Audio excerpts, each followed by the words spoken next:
Alam mo, napakaganda sinabi ng Lord, no? Sabi ng Panginoon, this book of the law shall not depart out of your mouth, but you shall meditate on it day and night, that you will be careful to do everything written in it. Then you will prosper and you will have good success. Now, ano ibig sabihin ng Diyos doon? If Jesus is the very Word of God, always meditate on His love for you. Instead of meditating how you love God, you meditate on how He loves you. Kasi we love because He first loved us. So, every day of our lives, lagi natin may meditate yon. In our failures, meditate on His love.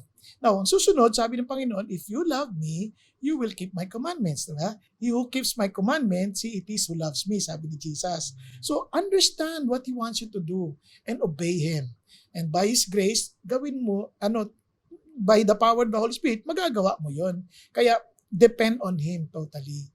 Kaya, importante yun kasi, paano mo mamahalin? Iisip ka pa, hindi naman kasi sentimental yun eh. Meditate on His Word. Understand Him. Know Him. Then, meditate on His love for you. Then, meditate what He wants you to do. Then, obey Him by the grace and power of the Holy Spirit.